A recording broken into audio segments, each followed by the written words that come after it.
It's May 10th.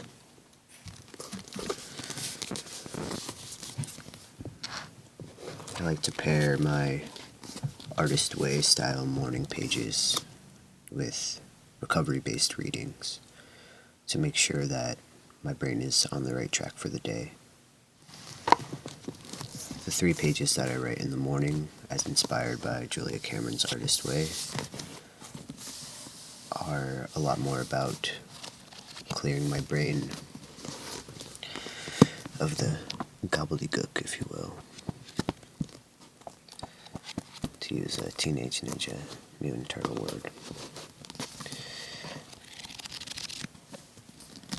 That could prevent me from expressing myself creatively.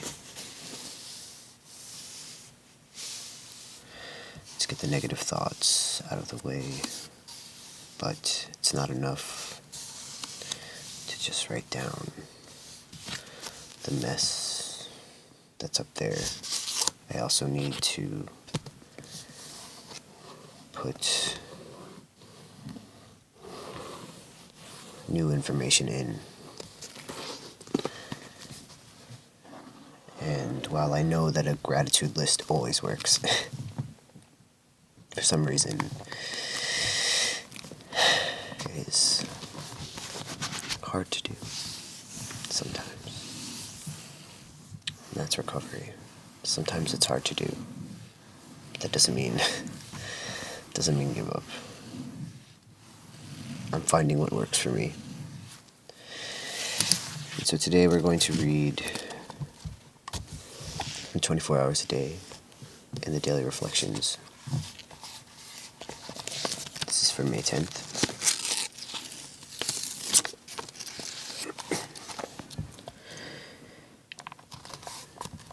This book is a lot more God-heavy than Daily Reflections, which is a lot more practical, 12-step based.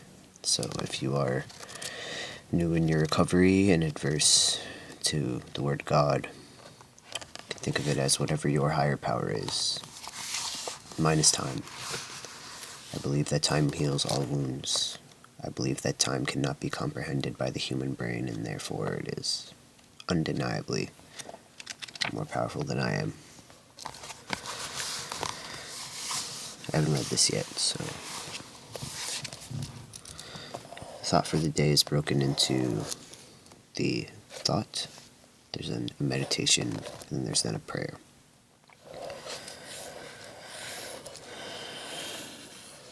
Start with the thought. One thing that keeps me sober is a feeling of loyalty to the other members of the group. I know I'd be letting them down if I ever took a drink. When I was drinking, I wasn't loyal to anybody. I should have been loyal to my family, but I wasn't. I let them down by my drinking. When I came into AA, I found a group of people who were not only helping each other to stay sober, but who were loyal to each other by staying sober themselves. Am I loyal to my group?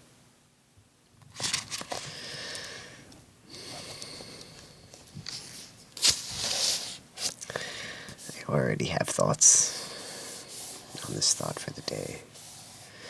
I don't think that people drink because they're disloyal to their group. And to say that a relapse is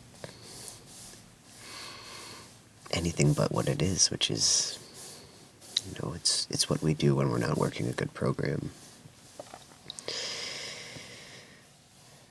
And yes, people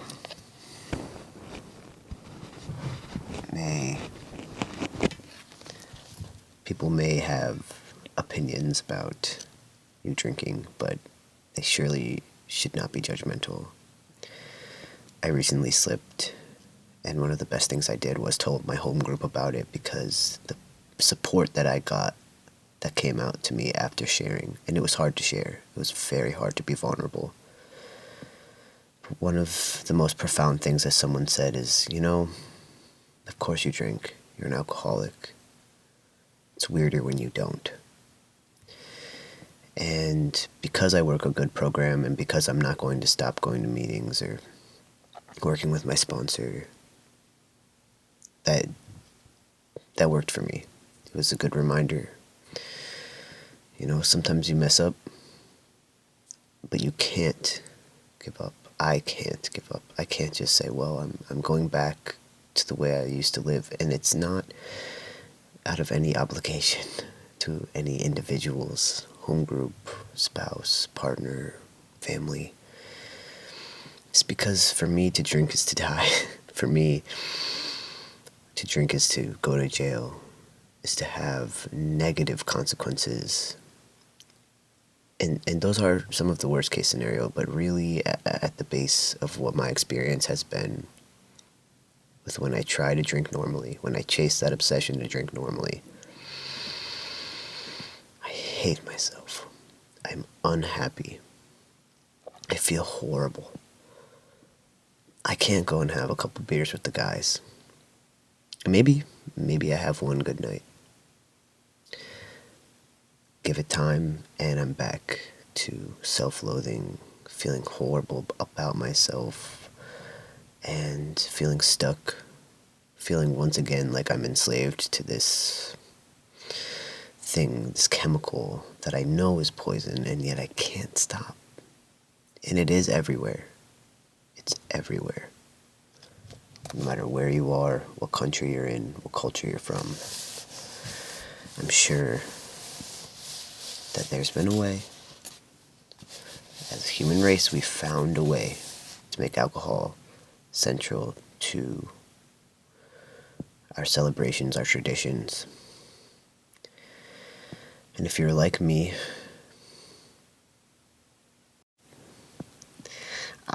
I can't give in.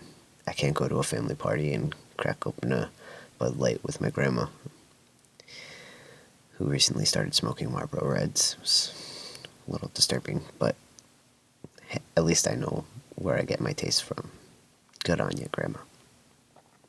It's a generational disease. It defies all logic, and it's not your fault if you messed up. It's not because you're disloyal to your group. You should tell them.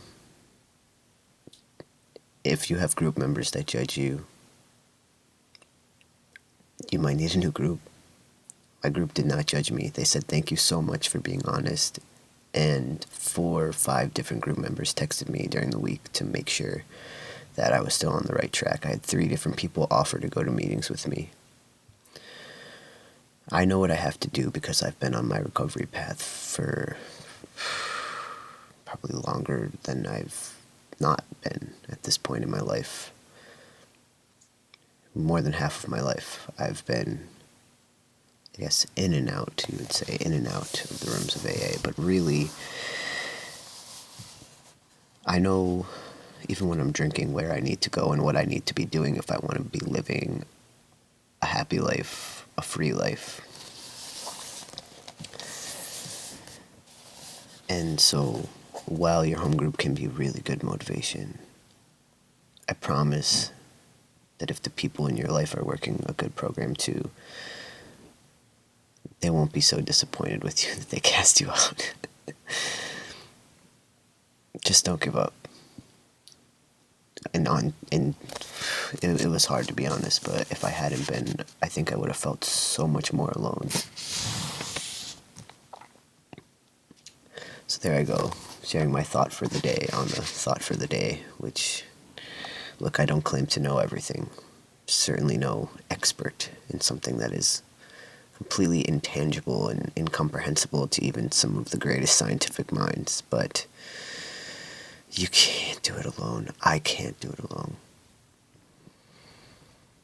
It's not a matter of loyalty. I'm going to give this reading a chance and read the meditation as well.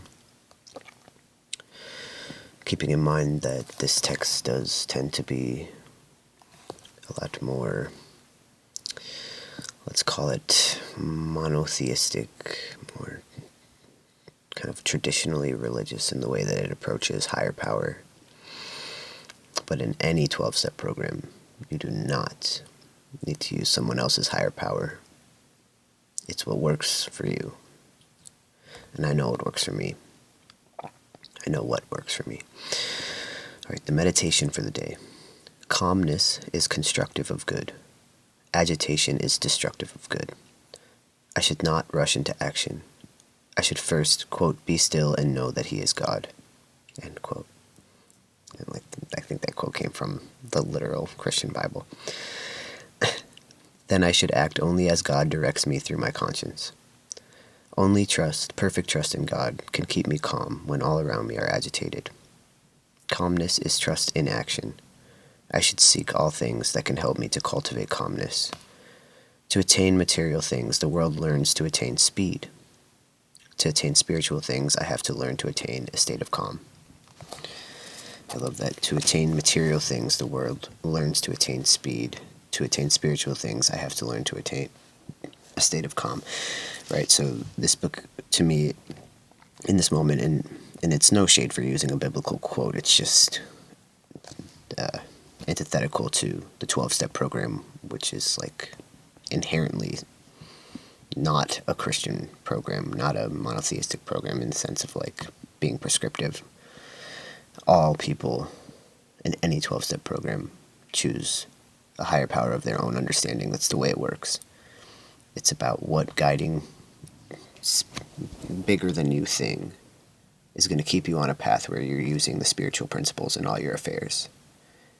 And when you do that, you are further and further away from your last drink.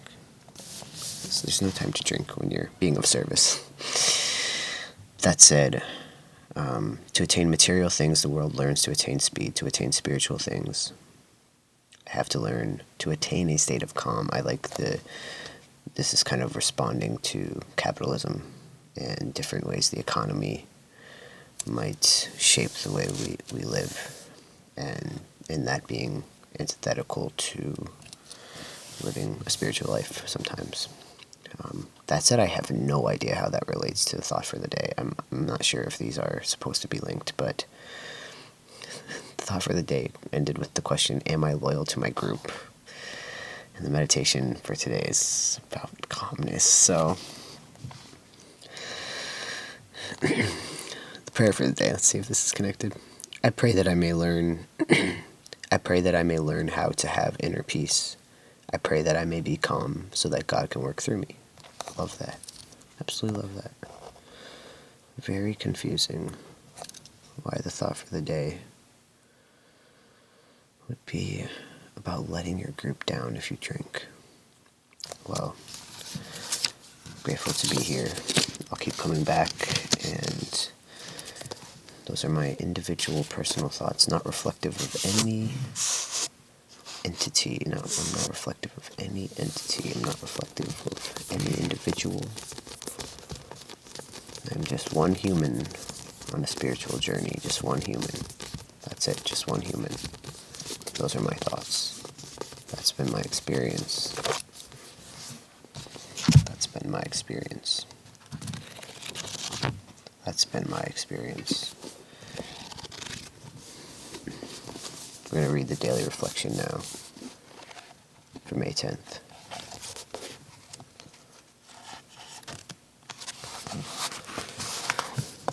Free at last, free at last, free at last. Another great dividend we may expect from confiding our defects in another human being is humility, a word often misunderstood. It amounts to a clear recognition of what and who we really are, followed by a sincere attempt to become what we could be. And that's from the 12 and 12, 12 Steps and 12 Traditions, page 58. 12 and 12 is a great resource for getting through the steps. It breaks down each step more thoroughly than you might find in chapters of the big book.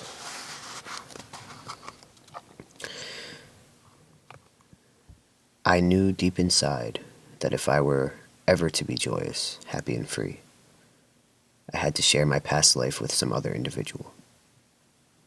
The joy and relief I experienced after doing so were beyond description. Almost immediately after taking the 5th step, I felt free from the bondage of self and the bondage of alcohol. That freedom remains after 36 years. A day at a time, I found that God could do for me what I couldn't do for myself.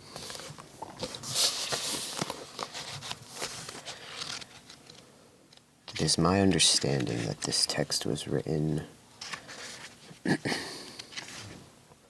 believe, by Bill W. So that 36 years, I don't know, this could be individuals could have written this. Following each quote is a personal reflection by an individual AA member on the quotation. Okay, so they take a quote. Any individual from AA responds to it. A request to the entire AA fellowship produced over 1,300 submissions. The AA members selected for inclusion are not professional writers and speak, of course, not for the fellowship but for themselves. One AA member writing to other AA members. It is exactly what the vibe is with AA. I found that God could do for me what I couldn't do for myself is one of my favorite quotes. It comes from the promises, step 9 promises, but it's May, and so all of the readings are centered around step 5. And as someone who has worked 4 5th steps at this point, I will say it can be extremely helpful. It can also be triggering and hard. So you want to make sure that you have a good sponsor and that you really trust that person to meet you where you are emotionally with some of the things that you disclose during your 4th step, or that you write down during your 4th step. But God doing for me what I couldn't do for myself has been a quote that has fueled me over these last extremely difficult 12 months. Sometimes you lose things for reasons that don't make any sense. And you have to try to find something good. Maybe you're doing everything right and you still lose something. You're finding people to be destructive in ways that are confusing to you, and you're finding that your best is suddenly just not good enough.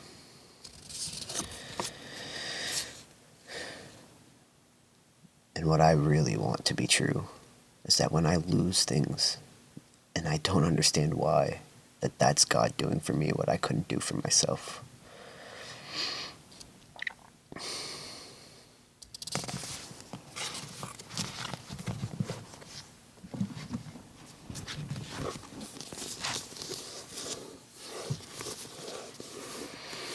We'll be back again tomorrow with more readings, God willing. I'm going to stay sober today. Just take it one day at a time.